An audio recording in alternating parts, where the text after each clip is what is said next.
नमस्कार, माउन्टेन समाचारमा स्वागत छ। म सचिता बुढाथोकी। नमस्कार, म खुशबु दास। सुरुमा अहिलेसम्मका मुख्य समाचार।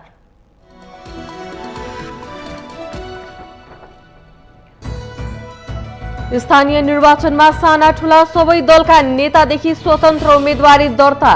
मूलधारका दलहरूको विकल्पको प्रयासमा रहेका साना दलका लागि विश्वासको आधार बनाउने चुनौती। नेपाली कांग्रेसको घोषणापत्र गाली गलौजको पुलिन्दा भएको एमाले अध्यक्ष केपी शर्मा ओलीको टिप्पणी। आफ्नो पार्टीको घोषणापत्र चोरी गरेको आरोप। कांग्रेसद्वारा एमाले अध्यक्ष केपी शर्मा ओलीले निर्वाचन आचार संहिता उल्लङ्घन गरेको भन्दै निर्वाचन आयोगको ध्यानाकर्षण। ओलीका आपत्तिजनक अभिव्यक्तिप्रति आयोग मौन रहेको आरोप। स्थानीय निर्वाचनमा महानगरपालिकाहरूको मेयरका आकांक्षीहरूको चर्चा। संघीय र प्रदेश सांसददेखि पूर्व मेयर, उपमेयर अनि कलाकारिताको पृष्ठभूमि भएकाहरूको उम्मेदवारी। डडेलधुराका पूर्व पार्टी सभापति तथा सुदूरपश्चिम प्रदेश सभा सदस्य कर्ण मल्ल साधारण सदस्य समेत नरहने गरी कांग्रेस पार्टीबाट निष्कासन। पार्टी निर्णय विपरीत गएको आरोप। अन्तर्राष्ट्रिय मुद्रा कोषद्वारा श्रीलङ्कालाई आफ्नो मौद्रिक नीति कडा बनाउन, कर बढाउन आग्रह। ऋण सङ्कट हटाउनको लागि लचिलो विनिमय दर अपनाउनु पर्नेमा जोड। र जारी इन्डियन प्रिमियर लिग आइपिएल टी20 क्रिकेटमा राजस्थान रोयल्सको छैठौं जित। राजस्थान रोयल्ससँग रोयल च्यालेन्जर्स बेङ्गलोर 29 रनले पराजित।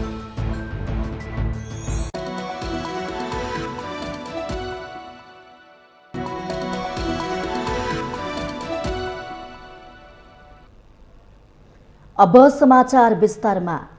स्थानीय निर्वाचनमा मनोनयन दर्ता प्रक्रिया सकिँदा साना ठूला सबै दलबाट तथा स्वतन्त्र उम्मेदवारी दर्ता भएका छन्। मूलधारका दलहरूको विकल्प बन्ने भन्दै साना दलका उम्मेदवारहरू अघि सरेका छन्। तर वैकल्पिक राजनीतिको विश्वासको बलियो आधार भने ती दलहरूले बनाउन सकेका छैनन्।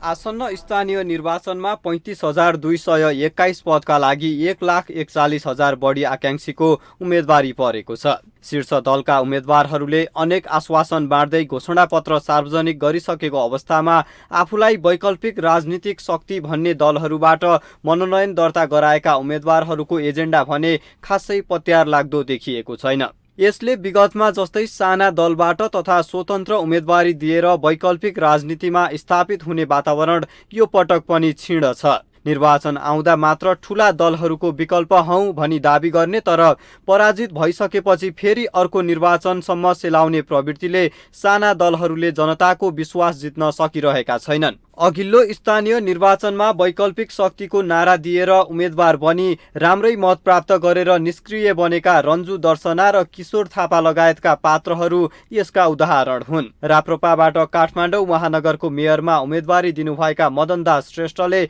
आफ्नो भिजनबारे खासै व्याख्या नगरी आफूलाई जनताले जिताउने विश्वास रहेको बताउनुभयो। श्रेष्ठ एक प्रतिनिधि पात्र मात्र हुनुहुन्छ। प्रायजसो सबै साना दल तथा स्वतन्त्र उम्मेदवारहरूसँग एजेन्डा र भिजनको अभाव देखिन्छ। मूलधारका पार्टीहरू भन्ने कुरा भन्दा पनि अब हाम्रो राष्ट्रिय प्रजातन्त्र पार्टी एउटा सशक्त पार्टीहरूले बनेको छ र यसले आम जनलहर र आम जनताहरूको मेचीदेखि महाकालीसम्मको यसको राष्ट्रिय प्रजा पार्टीप्रति उहाँहरूको सद्भाव र उहाँहरूको जुन देखियो, यसैले पनि एउटा यो चाहिँ राष्ट्रिय प्रजातन्त्र पार्टी चाहिँ एउटा ठुलो पार्टीको रूपमा एउटा स्थापित नै भएको छ। अघिल्लो निर्वाचनमा धेरैलाई आकर्षित गरेको विवेकशील साझा पार्टी हालसम्म आइपुग्दा आन्तरिक किचलोकै कारण जनविश्वास गुमाएको अवस्थामा पुगेको छ। राष्ट्रियता, नैतिकता र इमानदारीको आवाज उठाउने राप्रपाको हिन्दू राष्ट्र र राज संस्थाको एजेन्डालाई जनताले खुलेर स्वीकार गर्न सकेका छैनन्। राप्रपाबाट विदा भएका कमल थापाले नेतृत्व गरेको राप्रपा नेपाल नेकपा एमालेकै चुनाव चिन्हमा चुनाव लड्न समेत तयार भएको छ। सान्दर्भिक एजेन्डा र जनविश्वास जित्न सक्ने हो भने वैकल्पिक शक्तिले पनि ठूला दलहरूलाई पाखा लगाएका उदाहरण छिमेकी मुलुक भारतलाई हेरे पुग्छ।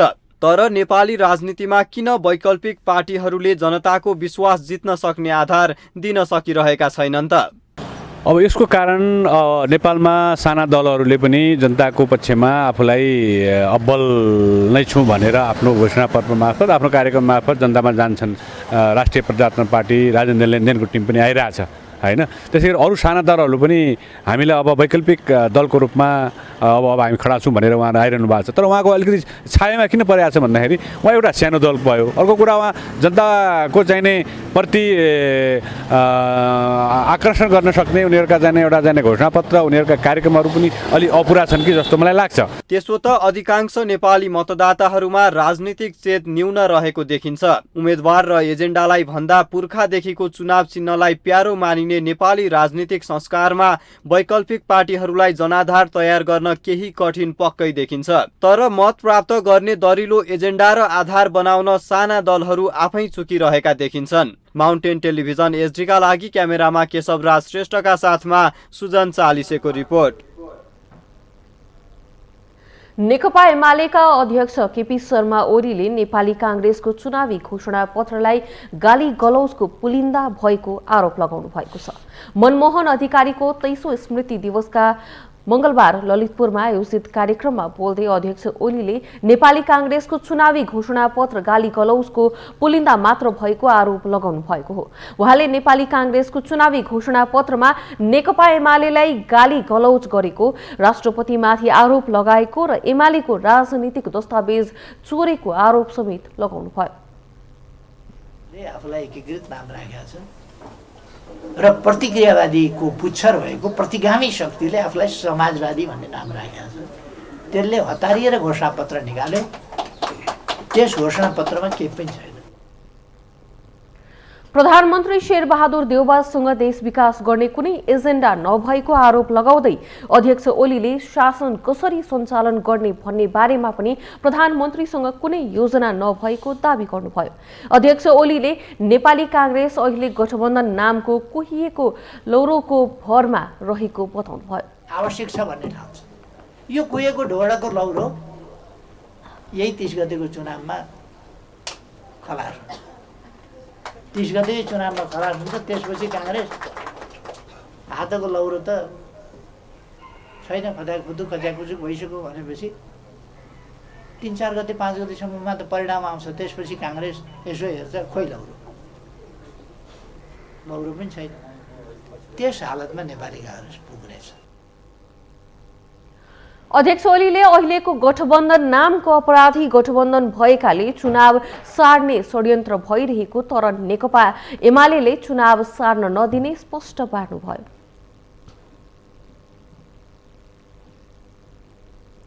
नेपाली कांग्रेसका प्रवक्ता डाक्टर प्रकाश राम महतले एमाले अध्यक्ष केपी शर्मा ओलीले निर्वाचन आचार संहिता उल्लङ्घन गरेको भन्दै निर्वाचन आयोगको ध्यानाकर्षण गराउनु भएको छ।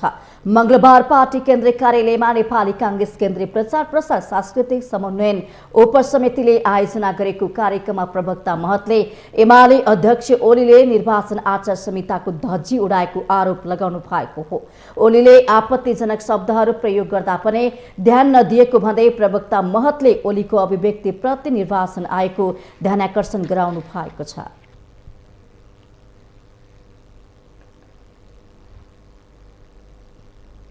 आचार संहितालाई धज्जी उडाएर आफू खुसी मन लागि अत्यन्त तल्लो स्तरबाट जसरी चाहिँ कुराकानी आइराखेको छ, स्वयं पूर्व प्रधानमन्त्रीको मुखबाट जस्ता किसिमको शब्द केही समय अगाडि उहाँले बोल्ने क्रममा र यो घोषणापत्रलाई लिएर हाम्रो पार्टीलाई लिएर जस्ता शब्द चाहिँ प्रयोग भएको छ, त्यो अत्यन्त खेदजनक छ र यो निर्वाचन आयोगले यस सम्बन्धमा हामी गम्भीर रूपमा ध्यानाकर्षण गराउन चाहन्छौँ।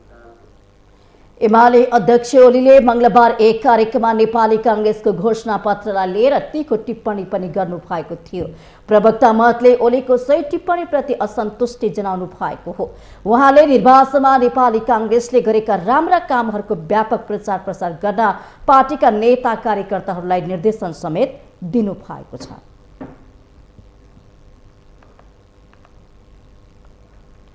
वैशाख 30 गते हुने स्थानीय निकायको निर्वाचनका लागि देशका महानगरपालिकाहरूमा मेयर बन्न चाहने आकांक्षीहरू चर्चामा छन्। संघीय सांसद, प्रदेश सांसद भइसकेकादेखि पूर्व मेयर, उपमेयर अनि कलाकारिताको पृष्ठभूमि भएका चर्चित अनुहारहरूले विभिन्न महानगरको मेयर, उपमेयर हुन मनोनयन दर्ता गरेका छन्। स्थानीय तहको निर्वाचनमा देशका विभिन्न महानगरमा चर्चित पृष्ठभूमिका विभिन्न व्यक्तिले उम्मेदवारी दर्ता गराएका छन्। काठमाडौँमा एमालेबाट मेयरको उम्मेदवारी दिएका केशव स्थापित 2054 सालमा पनि मेयर निर्वाचित हुनुभएको थियो। उहाँ 2074 को चुनावपछि बागमती प्रदेशको मन्त्री समेत बन्नुभयो। यता युवाहरूमा चर्चित रहेका र्यापर बालेन शाहले पनि काठमाडौँको मेयरमा स्वतन्त्र उम्मेदवारी दिनुभएको छ। सत्ता गठबन्धनको तर्फबाट काठमाडौँमा मेयरको उम्मेदवारी दिएकी कांग्रेस नेता सिर्जना सिंह राजनीतिमा त्यति सक्रिय नाम नभए पनि काठमाडौँ जस्तो महत्वपूर्ण महानगरको मेयर पाउनुमा उहाँका श्रीमान कांग्रेस नेता प्रकाशमान सिंहको भूमिका धेरै छ। उम्मेदवारी दिने सबैले आफूले महानगरको कायाकल्प गर्ने दाबी गर्छन्। 54 सालमै 84,000 भोट ल्याएको मान्छे के तुलना भयो, प्रतिस्पर्धा भयो। त्यसैले यो सक्यो क्या, गेम इज ओभर। सभागृह कसले लिएको? केशव स्थापितले। उद्यान तपाईँ ओभरहेड ब्रिजमा को हो? मै हो। बाटो चौडा गरे को हो? मै हो। सिंहदरबारमा चाहिँ त्यो अहिले देखेको भकैनाको रुख को हो? मै हो। ओभर यो ल्यान्ड पुलिङ भने को हो? जहाँ गयो केशव स्थापित भयो। मतदान मलाई चाहिँ किन गर्नुपर्ने भन्दाखेरि अब फेरि पहिलाको 5 वर्ष जस्तो दुःख नभोग्ने होइन, अब घरबाट निस्किँदाखेरि खाल्डोमा परेर बाइक नलडाउने होइन, खानेपानीको व्यवस्था हुन्छ कि भनेर सोच्ने भएपछि चाहिँ मलाई मतदान गर्ने एउटा व्यवस्थापन यहाँ राजधानी आफैमा सबैमा सम्पन्न छ नि। तपाईँको इन्फ्रास्ट्रक्चर गर्नुपर्ने केही पनि छैन, खासै धेरै छैन, अलिअलि छन् होला, तर यहाँनिर व्यवस्थापनको कमजोरीले गर्दा हो नि त। तपाईँको एउटा कुनै पनि काम लगाइन्छ तर त्यसको मोनिटरिङ कहिले पनि हुँदैन। यता ललितपुरमा सत्ता गठबन्धनबाट मेयरमा नेपाली कांग्रेसका चिरीबाबु महर्जन र एमालेका हरिकृष्ण व्यञ्जनकार भेट्दै हुनुहुन्छ। उहाँहरू दुवै 2074 सालमा पनि मेयरका प्रतिस्पर्धी हुनुहुन्थ्यो। अघिल्लो पटक भरतपुर महानगरमा एमालेका देवी गेवाली र कांग्रेस माओवादी गठबन्धनका रेणु दाहाल बीचको प्रतिस्पर्धाले मुलुककै ध्यान खिचेको थियो। यसपटक पनि भरतपुरमा रेणु र एमालेका विजय सुवेदी बीचको प्रतिस्पर्धा रोचक हुने अनुमान गरिएको छ। यस्तै वीरगञ्ज महानगरको प्रमुखमा निवर्तमान मेयर विजय सर्बागीले पार्टी फिरेर एमालेमा गई पुनः उम्मेदवारी दर्ता गराउनु भएको छ। पोखराको मेयरमा एमालेले दीपक पौडेललाई उम्मेद्वार बनाउने निर्णय गरेको थियो, तर उहाँको नैतिकतामाथि प्रश्न उठाउँदै चर्को आलोचना भएपछि पौडेलको सट्टा कृष्ण बहादुर थापालाई उम्मेद्वार बनाइयो। यावत घटनाक्रमलाई नजिकबाट निहालेका राजनैतिक विश्लेषक आनन्दराम पौडेल अहिलेको निर्वाचनमा केही हदसम्म जनता सजग भएको महसुस राजनैतिक नेतृत्वले गरेको विश्लेषण गर्नुहुन्छ। चर्चा बढ्दै गइसकेपछि चुनावी लहर आउँछ, त्यो चुनावी लहरले सबलाई समेटेर लैजान्छ र सबलाई एकोरे आएर त्यो त्यही व्यक्तिमा केन्द्रित गरेर लैजान्छ। वास्तव त्यस्तो भएको छ, धेरै ठाउँ भएको छ। जनताले अलिक बढी चाहिँ चनाखो हुने, बढी सजग हुने हो भने, बढी सजग भएर बढी चनाखो भएर जनता अगाडि आउने हो भने यिनीहरूलाई दबाब पर्दो रहेछ र यिनीहरूले गलत गर्नबाट हच्किँदो रहेछन् भन्ने अहिलेको चाहिँ उम्मेदवार खडा गरेको हेर्दाखेरि पनि देखिन्छ। जसरी केशव स्थापितले ल्याएन, ल्याउन बाध्य भएर ल्याएको, किनभने जनताले रुचाएको केशव स्थापित छ, अरू आयो भने जित्दैन भनेर ल्याएको हो नि त। नेपाली काङ्ग्रेसलाई पार्टीलाई क्षति भएको छ, अरू समग्रमा सोलो डोलोमा ठिकै छ। वास्तवमा यसले म चाहिँ आशावादी किन भएको छु भने कमसेकम जनता सजग भएको देखियो र सजग भएको महसुस चाहिँ नेतृत्वले गर्यो, यो ठुलो कुरो हो। स्थानीय निकाय भनेको जनताको घर दैलोको सरकार हो। पटक पटक जनप्रतिनिधिबाट निराश भएका आम नागरिकले यसपटक सो विवेक प्रयोग गरी विकास प्रेमी उम्मेद्वारहरूलाई जनप्रतिनिधि बनाउन आवश्यक छ। यस्तोमा उम्मेद्वारको चर्चित पृष्ठभूमि भन्दा पनि उसले आफू उठेको महानगरको विकासका लागि राखेको मिसन र भिजनको संकल्प नै मुख्य हुनेछ भनी आशा राख्न सकिन्छ। माउन्टेन टेलिभिजन एसटीका लागि क्यामेरामा प्रदीप घलानको साथमा नफराज पौडेलको रिपोर्ट। काठमाडौँ महानगरपालिकाको मेयरमा उम्मेदवारी मनोनयन दर्ता गराउनु भएकी सृजना सिंहले आफू निर्वाचित भए गृहिणी भत्ताको व्यवस्था लागू गराउने बताउनु भएको छ। मंगलबार काठमाडौँमा आयोजित महिला भेटघाट कार्यक्रमको सम्बोधन गर्दै मेयर उम्मेदवार सिंहले काठमाडौँ महानगरपालिका महिलाहरूको उत्थानमा आफूले पहिलेबाट आवाज उठाउँदै आएको र मेयर निर्वाचित भए थप सशक्त ढङ्गबाट प्रस्तुत हुने पनि बताउनु भएको छ। काठमाडौँको हावापानीसँग चिन्जान रहेकाले यहाँका समस्या र कठिनाइहरू राम्ररी बुझेको बताउँदै त्यसको समाधानमा विशेष पहल गर्ने सिंहको भनाइ छ। होइन एकल महिला भत्ता भन्छ, वृद्ध भत्ता भन्छ, अपाङ्ग भत्ता भन्छ, के भत्ता भन्छ। काठमाडौँ महानगरपालिका सर्वसम्पन्न नगरपालिका छ, एउटा मन्त्रालयको बजेट छ भन्छ। हामीले त्यो गृहिणी भत्ता चाहिँ किन नदिने, एउटा टोकनको रूपमा पनि दिनपर्छ भनेर मैले यो कुरा मैले पहिलादेखि बोलेर आएको। हरिप्रभा बहिनीलाई मैले पनि पटक भन्थेँ, हाम्रो नेपाल महिला सङ्घलाई पनि पटक भन्थेँ। म महिला सङ्घको काठमाडौँ महानगरको म मेयर भएपछि चाहिँ म त्यो चाहिँ मैले लागू गर्छु भनेर भन्छु। सिंहले आफू लामो समयदेखि राजनीतिमा प्रस्तुत नभए पनि राजनीतिबाट बाहिर भने नरहेको समेत बताउनु भएको छ। कार्यक्रममा सिंहलाई प्रधानमन्त्री पत्नी आरजू राणा देउवाले जितको अग्रिम बधाई तथा शुभकामना दिनुभएको छ। राणाले महिला नेतृत्वबाट नै अब महानगरको मुहार फेर्न सकिने विश्वास व्यक्त गर्नुभयो। यसैगरी काठमाडौँ महानगरपालिकाकी उपमेयर हरिप्रभा खड्गीले अब महिलाबाटै विकास सम्भव रहेको उल्लेख गर्नुभएको छ। उहाँले काठमाडौँ महानगरको नेतृत्वको लागि सिंहको उम्मेदवारी महत्त्वपूर्ण रहेको भन्दै अब महिलाका समस्याहरू समाधान हुनेमा विश्वस्त भएको बताउनुभयो। एकजुट भएर आज तपाईहरु यहाँ आउनु भएको छ। थुप्रै 1 देखि 32 वटाका महिलाहरू सशक्त रूपमा अगाडि बढेको छ। यो के त भने यो सुरुवात हो, यो खुसीको कुरा हो। अब महिलाहरू अगाडि बढेपछि काठमाडौँ महानगरपालिका पक्कै बन्छ भन्ने कुरा चाहिँ एउटा दृढ विश्वासका साथ नगरवासीहरूका हाम्रा महिला दिदीबहिनीहरू यहाँहरू तपाईँहरूले देख्नु भएको छ। प्रमुखमा महिलाहरू अगाडि नबढिकन हामी चाहिँ कार्यकारी पदसम्म नपुगिकन हाम्रो मुद्दाहरू हाम्रो विकासहरू चाहिँ गर्न सक्दैन भन्ने कुरा चाहिँ मैले बोलि नै राखेको कुराले गर्दाखेरि आज चाहिँ यो सफलता चाहिँ मैले चाहिँ पाएको मैले अनुभव गरेको छु। काठमाडौँका सबै ओडाका महिलाहरूले मंगलबार एक कार्यक्रमको आयोजना गरी काठमाडौँ महानगरको नेतृत्वको लागि उम्मेदवारी दिनुभएकी सिंहलाई शुभकामना प्रकट गर्नुभएको छ। मेयरकी उम्मेदवार सिंह नेता प्रकाशमान सिंहकी धर्मपत्नी समेत हुनुहुन्छ।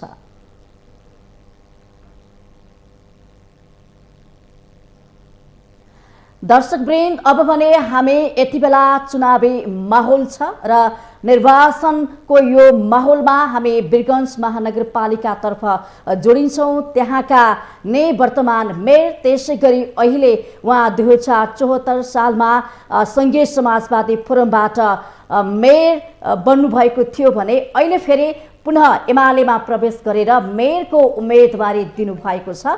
विजय सरावगी वीरगञ्ज महानगरपालिकाको एमालेमा प्रवेश गरेर मेयरको उम्मेदवार हुनुहुन्छ। उहाँको उम्मेदवार दोस्रो पटक किन र उहाँको एजेन्डाहरू के कस्ता रहेका छन् लगायतका विषयमा हामी कुराकानी गर्दैछौँ। हजुर सरावगीजी, हजुर नमस्कार, यहाँलाई स्वागत छ माउन्टेन समाचारमा। धन्यवाद। तपाईँ पहिले पनि तपाईँ मेयर बनिसक्नु भएको सङ्घीय समाजवादी फोरमबाट फेरि पुनः एमालेमा प्रवेश गरेर दोस्रो पटक मेयर बन्दै हुनुहुन्छ। तपाईँ पटक पटक मेयर चाहिँ किन बन्न लाग्नुभयो? यसो छ, हेर्नुहोस्, वीरगञ्जलाई जुन बेला हामी जिम्मा लियौँ त्यति बेला एउटा नयाँ संहिताको विषय थियो। नयाँ संहिताको हिसाबले धेरै कुराहरू मिलाउनु पर्ने थियो। हामी कानुनहरू बनायौँ। त्यति बेला कर्मचारी र अर्थको अभाव थियो, त्यही पनि हामी जे सके काम गऱ्यौँ र 2 साल कोभिडमा थियो। यो कारणले गर्दा जुन हामीले विकासको गति दिन खोजेका थियौँ वीरगञ्जमा, त्यो पूर्ण रूपले हामी सकेनौँ। त्यो सबै परिस्थिति कालखण्डले गर्दा अब पुनः 5 वर्षको लागि जितेर आयो भने जुन ट्र्याक हामी बनाएका छौँ त्यो ट्र्याकमा चाहिँ डेभलपमेन्ट र यहाँ आवश्यकताको हिसाबले काम गर्न सकिन्छ भनेर हामी अगाडि बढेका छौँ। र अहिले वीरगञ्ज चाहिँ वास्तवमा भन्नको लागि महानगरपालिका हो, तर पछि जुन 16 वटा वार्ड जोडियो त्यो नितान्त नै तपाईँको चाहिँ ग्रामीण वार्ड हो। र यहाँ अहिले पनि चाहिँ यो आर्थिक नगरी औद्योगिक नगरी भनिन्छ, तर त्यो अनुसारको 4-5 हजार करोड रुपियाँ लगानी गर्नुपर्छ पूर्ण रूपले यसलाई महानगरपालिकामा परिणत गर्नको लागि। त्यही कारणले गर्दा अब चाहिँ अर्को कार्यकालमा अब मलाई धेरै सिक्नु पर्दैन। धेरै कुराको सिकाइ भइसकेको छ, आवश्यकता सबै बुझिसकिएको छ। अब चाहिँ हाम्रो नेकपा एमालेको सरकारमाथि बन्यो भने थुप्रै पैसा यहाँ ल्याएर आवश्यकता अनुसार यहाँ खर्च गर्न सकिन्छ कि भनेर एक पटकको लागि फेरि मैले उम्मेदवारी दिएको। जस्तो कि तपाईँले पार्टी नै परिवर्तन गरेर तपाईँ एमालेमा प्रवेश गरेर दोस्रो पटक उम्मेदवार बन्दै हुनुहुन्छ। जनताले के बुझ्ने? तपाईँ 2074 सालमा सङ्घीय समाजवादी फोरमबाट मेयरमा निर्वाचित हुनुभएको थियो, फेरि अहिले एमालेमा प्रवेश गरेर फेरि मेयरकै दावेदार गर्नुभएको छ, उम्मेदवारी दिनुभएको छ। जनतामा कस्तो खालको सन्देश गएको छ? तपाईँलाई के भन्छन्? तपाईँले 5 वर्ष बिताइसक्नु भएको छ जनतासँग बसेर। होइन, जनता एकदम खुसी छ। जनताले बुझेको छ कि 2 वर्षको कोभिडको लगायतको जति पनि समस्याबाट वीरगञ्ज विगतदेखि नै समस्यामा थियो। त्यसबाट चाहिँ हामीले उपलब्ध स्रोत साधनबाट धेरै राम्रो काम गर्न सफल भएका छौँ भन्ने जनताको बुझाइ छ र जनताकै चाहना अनुसार मैले पुनः फेरि मेयरमा उम्मेदवार दिएको छु र पार्टी पनि मैले चेन्ज गर्ने कारण सबैलाई थाहा छ कि सानो पार्टीमा बस्दाखेरि उहाँहरूबाट जब केन्द्र र प्रदेश सरकारमा उहाँहरू दुई पटक मतलब केन्द्रमा मन्त्री पनि बन्नुभयो तर उहाँहरूले केही वीरगञ्जको लागि गर्न सक्नु भएन र हाम्रा मुख्यमन्त्री त लगातार बसिराख्नु भएको छ सिटमै तर उहाँले वीरगञ्जको डेभलपमेन्टसँग कुनै मतलब राख्नु भएन। आज वीरगञ्ज राजधानी पनि घोषणा भएन। हरेक तरिकाले वीरगञ्जलाई पछाडि पारेर नै कामहरू भएका छन्। त्यो कारणले गर्दा पनि यो पार्टी मैले चेन्ज गरेर ठुलो पार्टीमै अब काम गर्न सकिन्छ भनेर ठुलो पार्टीमा म आएको छु। जस्तो कि तपाईले पार्टी परिवर्तन गरेर मेयरको उम्मेदवार दिनुभएको छ, जित्ने आधार के छ, त्यसमा पनि फेरि पार्टी परिवर्तन गरेपछि विचारको एजेन्डाको कुरा पनि हुन सक्छ, तालमेल मिलाउनु पर्ने हुन सक्छ, के छ आधार चाहिँ के देख्नुहुन्छ तपाईले जित्ने आधार चाहिँ? आधार सबभन्दा ठुलो आधार के छ कि जुन विकासको गति जुन वर्कहरू गरिएको छ त्यो वर्कलाई निरन्तरता दिन सकिन्छ भनेर एउटा मैले जनताले विश्वास दिलाएको। सबभन्दा ठुलो कुरा के छ कि वीरगञ्जलाई अब ग्रेटर वीरगञ्जसँग जोड्नुपर्ने समय आइसकेको छ। पुरानो वीरगञ्ज चाहिँ साङ्गुरो भएको छ। अब नयाँ इलाकामा ठुलो जग्गा मतलब ल्यान्ड पुल गरेर सहर बसाउने हाम्रो योजना छ। हाम्रो सिर्सिया नदीको करिडोरलाई बागमती करिडोर जस्तै बनाउने योजना छ।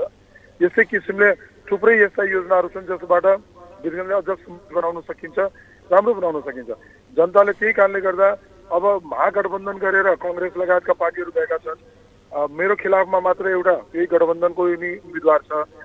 त्यो उम्मेदवार चाहिँ मेरो अगाडि मलाई लाग्छ कि त्यतिको राम्रो पर्फर्म गर्न सक्दैन, किनभने जुन क्यापासिटिज मैले डेभलप गरेर काम गरेको छु त्यो क्यापासिटिजलाई उहाँहरूले सक्ने नै हुन्न।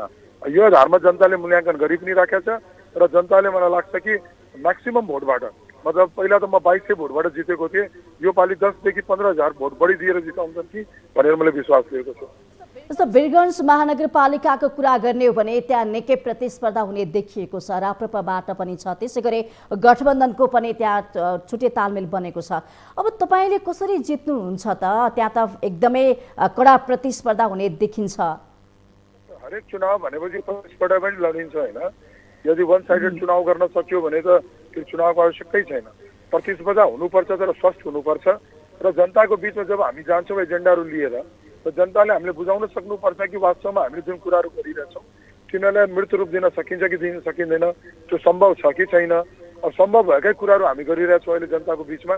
तर हरेक सम्भवको कुराको पछाडि पनि केही न केही प्रदेश र केन्द्र सरकारको हामीले चाहिँ सपोर्टको आवश्यकता हुन्छ, किनभने वीरगञ्ज महानगरपालिकाले आफ्नै स्रोत साधनबाट सबै काम गर्न सक्दैन, त्यो सबैले बुझेका छन्। जस्तो कि विजयजी तपाईँले ठ्याक्कै भनिदिनुहोस् 5 वर्षमा तपाईँले गर्नुभएको प्रगति चाहिँ के हो? के गर्नुभयो तपाईँले वीरगञ्जवासीहरूको लागि? 200 किलोमिटर हामी रोडहरू बनाएका छौँ, 174 किलोमिटर करिब नालाहरू बनाइएको छ। त्यसै हाम्रो नयाँ बस स्ट्यान्ड सुरु गऱ्यौँ, ल्यान्डफिल साइटको निर्माण करिब 60 करोडमा हामी तयार गऱ्यौँ। त्यस्तै हामी उहाँ वीरगञ्ज महानगरपालिकाका मेयरका उम्मेदवार हुनुहुन्थ्यो विजय सराउगी। उहाँसँग हामीले उहाँको एजेन्डा, उहाँका मुद्दाहरू के कस्ता रहेका छन् र वीरगञ्ज महानगरपालिकालाई उहाँले कस्तो बनाउने योजना सपना देख्नु भएको छ भनेर हामीले कुराकानी गरेका थियौँ। यति बेला समाचारमा पालो भएको छ विश्रामको।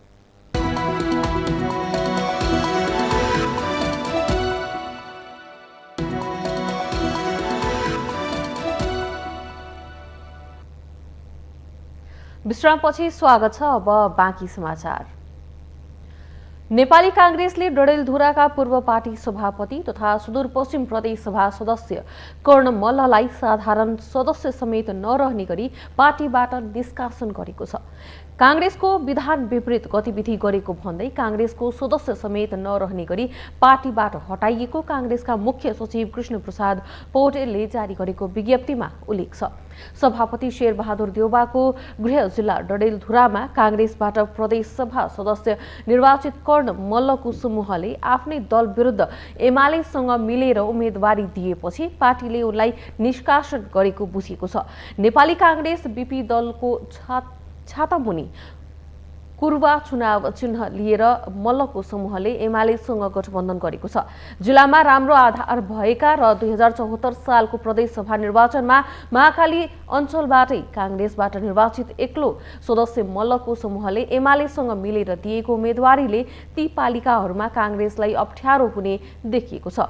रुख चुनाव चिन्हमा मतदान गर्ने र त्यसबाट उम्मेदवार बन्ने वातावरण सभापति देउवाले नै बिगारेपछि बाध्य भएर एमालेसँग गठबन्धन गर्न बाध्य भएको स्थानीय नेताहरूले बताएका छन्।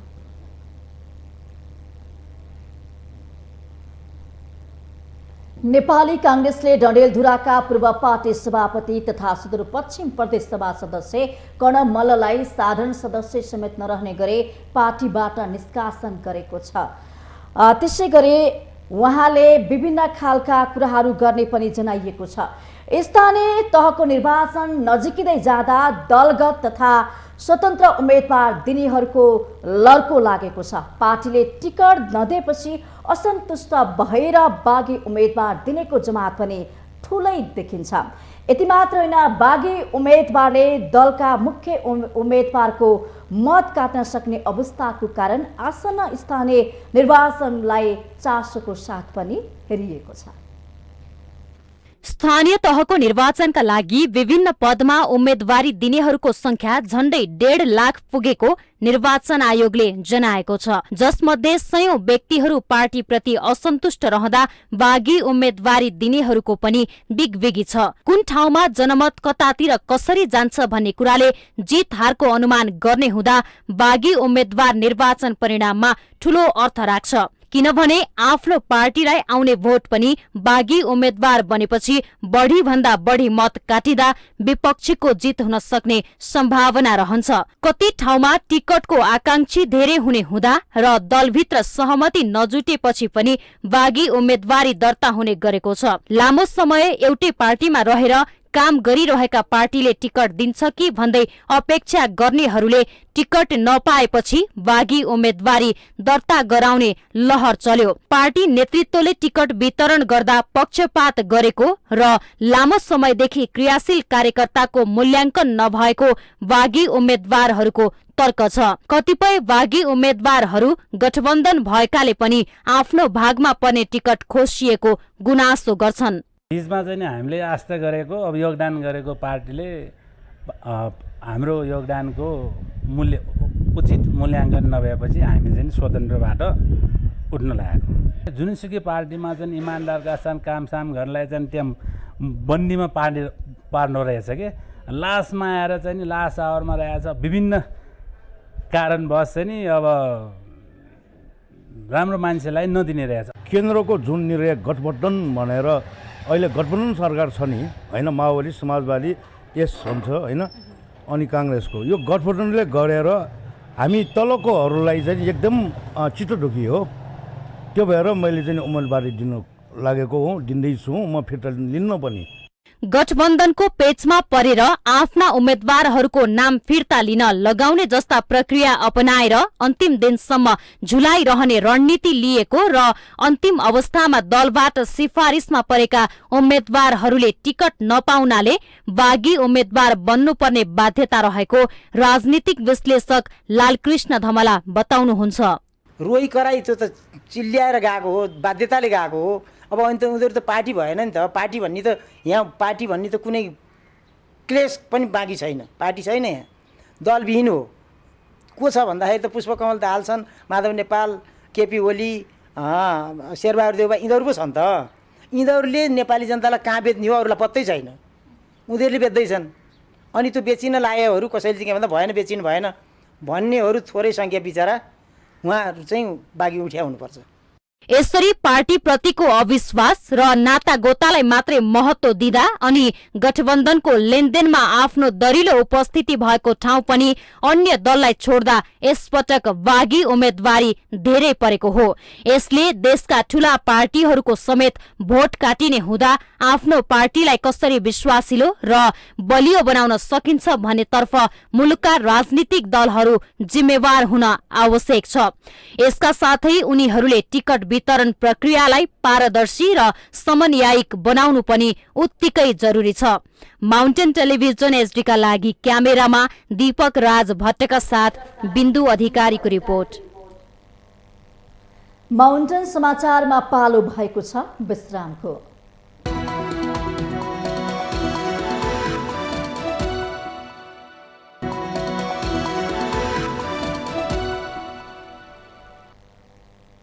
विश्रामपछि पुनः स्वागत छ। अब बाँकी समाचार। दाङका 10 स्थानीय तहमा कतै गठबन्धनबाट तामझामका साथ त कतै एक्लै उम्मेदवारी दर्ता भएको छ। स्थानीय तहको निर्वाचनका लागि डडेलधुरामा पनि 7वटै स्थानीय तहमा उम्मेदवारी दर्ता भइसकेको छ। सबै उम्मेदवारहरूले स्थानीय तहको विकास निर्माणलाई नै प्राथमिकतामा राखेका छन्। निकै चासोका रूपमा हेरिएको दाङको घोराही उपमहानगरपालिका नेकपा माओवादी केन्द्रको भागमा परेको हुँदा गठबन्धनले साझा उम्मेद्वार हेमराज शर्मालाई मेयर र 2074 सालमा मेयरमा पराजित भूप बहादुर डाँगीलाई कांग्रेसले उपमेयरको उम्मेद्वार बनाएको छ। निकै तामझामका साथ उम्मेद्वारी दर्ता गराएका उनीहरूले स्वच्छ सुन्दर घोराही निर्माणको लागि आफूहरूको उम्मेद्वारी रहेको बताएका छन्। 2074 सालमा घोराही उपमहानगरको मेयर पदमा विजयी भएका नेकपा एमालेका नरुलाल चौधरीले यसपटक पनि मेयर पदमा उम्मेद्वारी दिनुभएको छ। उहाँले पनि घोराहीको विकास र समृद्धिको लागि आफ्नो उम्मेद्वारी रहेको बताउनु भएको छ। घोराही निर्माणको लागि हामीले जे आवश्यक पर्छ सम्पूर्ण कुराहरू पूरा गर्ने गरेर अगाडि बढ्नेछौँ।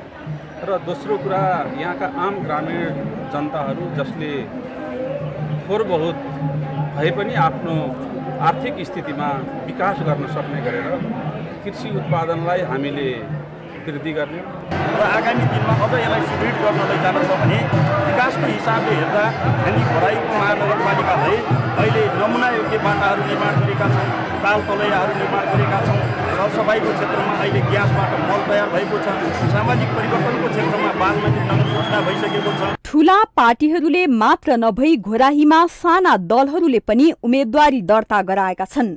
उनीहरूको पनि भ्रष्टाचार मुक्त समृद्ध समाज बनाउने सपना रहेको छ। यता तुलसीपुर उपमहानगरका उम्मेद्वारहरूको पनि सपना उस्तै छ, तुलसीपुरलाई नमुना उपमहानगर बनाउने। यो उपमहानगर गठबन्धन अन्तर्गत नेपाली कांग्रेसको भागमा परेको छ। गठबन्धनबाट मेयरमा उठेका उम्मेद्वार कांग्रेसका गेहेन्द्र गिरीले नागरिकहरूले लामो समयदेखि भोग्दै आएका समस्याहरू अन्त्य गर्ने बाचा गर्नु भएको छ। खास एजेन्डा भने समस्या यो सुकुमासी समस्या छ। वर्षौँदेखि खोलाका तिरहरूमा जङ्गलका छेउमा मान्छेहरू बस्ती बसेका छ, तर अहिलेसम्म त्यसको समस्याको समाधान भएको छैन। विगतको 5 वर्षको कार्यकालमा पनि घनश्यामजीले यो वचनबद्धता जाहेर गर्नुभएको, यो तपाईँको मिडियालाई पनि अहिले पनि होला थियो, तर 5 वर्ष हुँदासम्म पनि उहाँले ध्यान दिनु भएन। डडेलधुरामा पनि स्थानीय निर्वाचनका लागि 2 नगरपालिका र 5 गाउँपालिका गरी 7 स्थानीय तहमा उम्मेद्वारी दर्ता भइसकेको छ। जिल्लाकै मुख्य केन्द्रमा रहेको अमरगढी नगरपालिकाको नगर प्रमुखका लागि सबै पार्टीले उम्मेद्वारी दर्ता गराइसकेका छन्।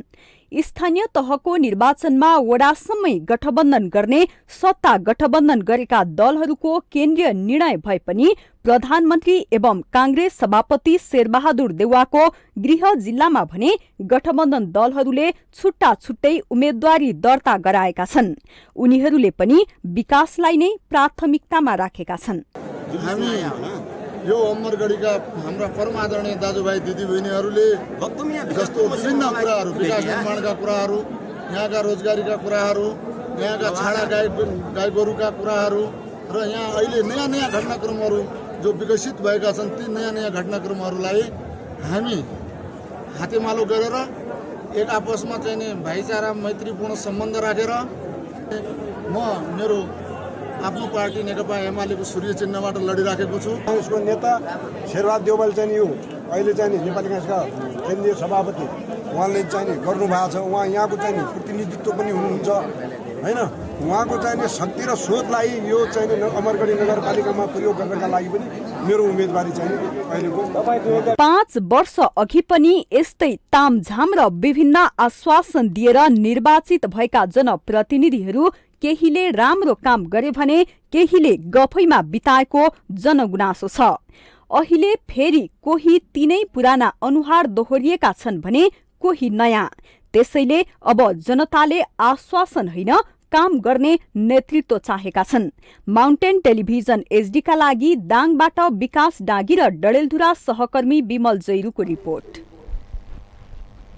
स्थानीय निर्वाचनको चहल पहलसँगै अघिल्लो 5 वर्षमा जनप्रतिनिधिहरूको कामको समीक्षा हुन थालेको छ।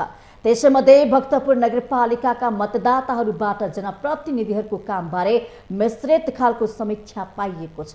भक्तपुरमा स्थानीय सरकार घर दैलोमा आएको अनुभूति गरेका मतदाताले विकासको काम सन्तोषजनक रहेको र आउने दिनमा अझै प्रभावकारी हुने अपेक्षा समेत गरेका छन्। स्थानीय निर्वाचनको चहल पहलसँगै जनप्रतिनिधिहरू 5 वर्षे मूल्याङ्कनको कसीमा उभिएका छन्। यसै बीचमा भक्तपुर नगरपालिकाका मतदाताले पनि जनप्रतिनिधिको 5 वर्षे कामको लेखाजोखा गर्न थालिसकेका छन्। निर्वाचनको बेला सार्वजनिक गरेका घोषणा पत्रमा उल्लेखित विकासका कार्यहरू मध्ये अधिकांश योजनाहरू पूरा भएको र जनतालाई देखाएको सपनामा मात्र सीमित नभएर विकासको लय मात्दै गएको भक्तपुरका मतदाताहरूको ठम्याइ छ। तर अपेक्षाकृत काम भन्ने हुन नसकेको पनि केही मतदाताको ठहर छ। अहिलेसम्म समग्र हेर्दा अरू राजनीतिक दलहरूभन्दा अहिले यहाँको चाहिँ हाम्रो यो भक्तपुर नगरपालिकाभित्र चाहिँ जुन पार्टीको घोषणापत्र अनुसार काम भइरहेको चाहिँ अनुभूति भएको छ र अब आउने निर्वाचित सदस्यहरू जनप्रतिनिधिहरू चाहिँ त्यस्तै गरिकन त्यो घोषणापत्र अनुसार काम गर्दै गयो भने अझ चाहिँ भक्तपुर नगरपालिका नेपाल अधिराज्यभरिको पहिलो नगरपालिका बन्न सक्दछ। मलाई मात्र होइन कि यो भक्तपुरको जनता सबैलाई चाहिँ नि अब 100मा चाहिँ 99%लाई नै चित्त बुझ्यो होला। अझ चाहिँ उहाँले चाहिँ हाम्रो चाहिँ जुन यो 74 सालको स्थानीय निर्वाचनमा चाहिँ जुन घोषणापत्र लिएर चाहिँ नि हाम्रो मेरो स्थानीय जनप्रतिनिधि आउनु भएको छ सबै नै पुरा गर्नु भएको छ। यो 5 वर्षमा सरकार आफ्नो नजिकै आएको महसुस गरिए पनि सोचे अनुरूप काम नभएको, विशेष गरी पानीको समस्या रहेको पनि स्थानीयको गुनासो छ। ठिकै हो, राम्रै हो गरेको त होइन। अब सोचे जस्तो त अब त्यति भएको छैन। अब हुनु त पानीको पनि अलिक समस्या छ होइन। अब त्यो पनि अब मेलम्चीको पानी आउँछु भन्ने छ, के हुन्छ खै अब त्यो चाहिँ भगवान जाने हो। 5 वर्षको समयमा विकास निर्माणमा पर्याप्त काम भएको र आफ्नो अधिकार क्षेत्रभित्र रहेर चुनावमा गरेका जनतासँग बाचा पूरा गरेको र आफ्नो नियन्त्रण भन्दा बाहिरको काम बाहेक स्वास्थ्य, शिक्षा, सरसफाई, पुनर्निर्माण, सम्पदा संरक्षणमा प्रतिबद्धता अनुरूप काम भएको निवर्तमान नगर प्रमुख सुनिल प्रजापतिको दाबी छ। खोप विश्वविद्यालय हाम्रो चाहना हो, घोषणापत्रमा उल्लेखित थियो। त्यो हामीले गर्न सकेनौँ किनभने नेपाल सरकारले विधेयक पास गरिदिएन। त्यसपछि त्यसै गरिकन सांस्कृतिक नगर घोषणा गर्ने भन्ने थियो। त्यो सांस्कृतिक नगर घोषणा प्रदेश सरकारले गर्नुपर्ने थियो, त्यो हुन सकेन। त्यसदेखि बाहेक हामीले स्वास्थ्यको विषयमा, शिक्षाको विषयमा, सरसफाइको विषय, पुनर्निर्माण, सम्पदा संरक्षण हरेक विषयमा हामीले जनतालाई दिएको वचनभन्दा धेरै नै काम गरेका छौँ, भएको छ। अब आउने दिनहरूमा बाँकी रहेका कामहरू पूरा गर्ने, सुलभ र गुणस्तर स्वास्थ्य सेवासँगै भक्तपुरलाई आत्मनिर्भर बलियो नगर बनाउने उहाँको प्रतिबद्धता छ। भाजा पोखरी 800 वर्ष पुरानो भनेर अहिले प्रतिवेदनले देखाएको छ। त्यो भाजा पोखरी अन्तिम चरणमा छ, त्यसलाई हामी पुरा गर्नेछौँ। खोप अस्पताल 100 बेडको निम्ति करिब अन्तिम चरणमा पुगेको छ। त्यो 100 बेडको अस्पताल पुरा गरेर हामी मजाले जनताको सेवा गर्नेछौँ। यो नगरलाई आत्मनिर्भर नगर, एउटा बलियो नगर, एउटा देशकै निम्ति मात्रै होइन अझ विदेशीहरूको निम्ति र भनौँ एउटा अन्तर्राष्ट्रिय क्षेत्रमा पनि प्रतिष्ठित नगर र हेर्न लायक सुन्दर, सभ्य र अत्यन्त समग्रमा अधिकार र पहुँचको कुरामा जनतासँग स्थानीय सरकार प्रत्यक्ष रूपमा जोडिएको हुन्छ। जनतालाई जसले काम गरेर देखाउँछ, जसले विकासको नारालाई साकार बनाउनेलाई जनताले पनि साथ दिन्छ। निर्वाचनको समयमा ठूलठूला बाचा गर्ने र पछि सबै बिर्सिने जनप्रतिनिधिहरूले अब चुनावी एजेन्डा र कार्यक्रम बनाउँदा स्रोत साधन जनताको अपेक्षालाई मध्यनजर गरी अगाडि बढ्नु आवश्यक छ। माउन्टेन टेलिभिजन एसडीका लागि खुशबु दासको रिपोर्ट। हामीसँग आर्थिक अन्तर्राष्ट्रिय र खेल समाचार बाँकी नै छन्। माउन्टेन समाचारमा पालो भएको छ विश्रामको।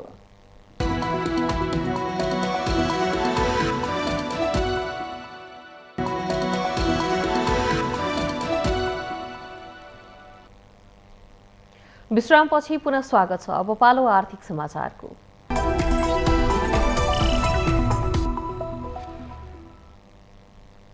आगामी आर्थिक वर्ष 2079-80 को बजेटमा आयमा कर छुटको सीमा बढाउन उद्योगी व्यवसायीहरूले माग गरेका छन्। नेपाल उद्योग वाणिज्य महासंघले मंगलबार आगामी आर्थिक वर्ष 2079-80 को बजेट पूर्वको छलफल गर्दै सरकारसँग आगामी बजेटमा आयमा कर छुटको सीमा व्यक्तिको लागि 7 लाख र दम्पतिको लागि 8 लाख बनाउन माग गरेको हो।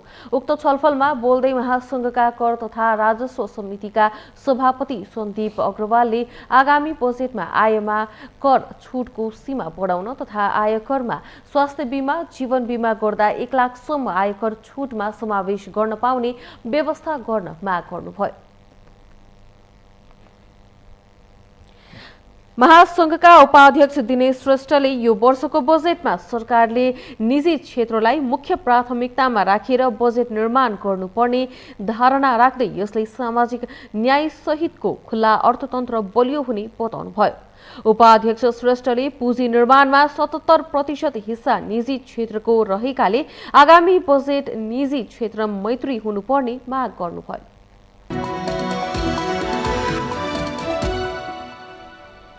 यो सँगै हामी माउन्टेन समाचारको अन्त्यमा आइपुगेका छौं। जाँदा जाँदै मुख्य समाचार पुनः एकपटक।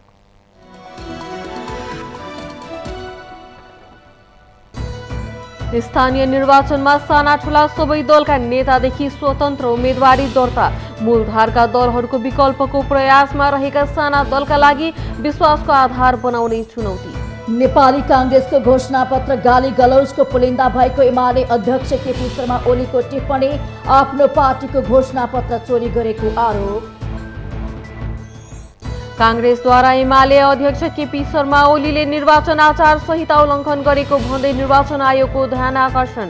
ओलीका आपत्तिजनक अभिव्यक्ति प्रति आयोग मौन रहेको आरोप। स्थानीय निर्वाचनमा महानगरपालिकाहरूको मेयरका आकांक्षाको चर्चा। संघीय र प्रदेश सांसददेखि पूर्व मेयर, उपमेयर अनि कलाकारिताको पृष्ठभूमि भएकाहरूको उम्मेदवारी। डडेलधुराका पूर्व पार्टी सभापति तथा सुदूरपश्चिम प्रदेश सभा सदस्य कर्ण मल्ल साधारण सदस्य समेत नरहने गरी कांग्रेस पार्टीबाट निष्कासन। पार्टी निर्णय विपरीत गरेको आरोप। अन्तर्राष्ट्रिय मुद्रा कोषद्वारा श्रीलङ्कालाई आफ्नो मौद्रिक नीति कडा बनाउन, कर बढाउन आग्रह। ऋण सङ्कट हटाउनको लागि लचिलो विनिमय दर अपनाउनु पर्नेमा जोड। र जारी इन्डियन प्रिमियर लिग आइपिएल टी20 क्रिकेटमा राजस्थान रोयल्सको 6औं जित। राजस्थान रोयल्ससँग रोयल च्यालेन्जर्स बेङ्गलोर 29 रनले पराजित।